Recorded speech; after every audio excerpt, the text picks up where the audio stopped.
para sa isa pa nating balitang national mga kabigwas.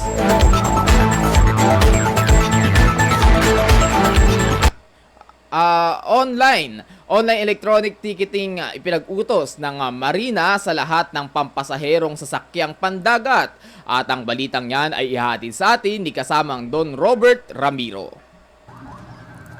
Ipinag-utos ng Maritime Industry Authority o Marina sa lahat ng domestic passenger vessels na gamitin ang online electronic ticketing system para sa ligtas at mabilis na biyahe ng mga barko sa karagatan sa bansa.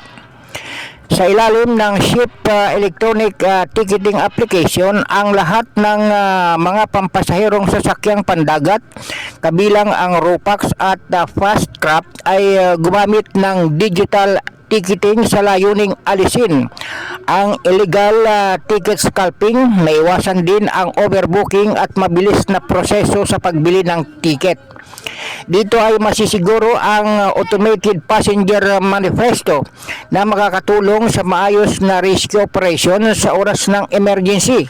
Bukod dito ay otomatikong maibibigay ang karampatang diskwento sa mga senior citizens sa kanilang mga pasahe, kabilang ang estudyante at persons with disabilities.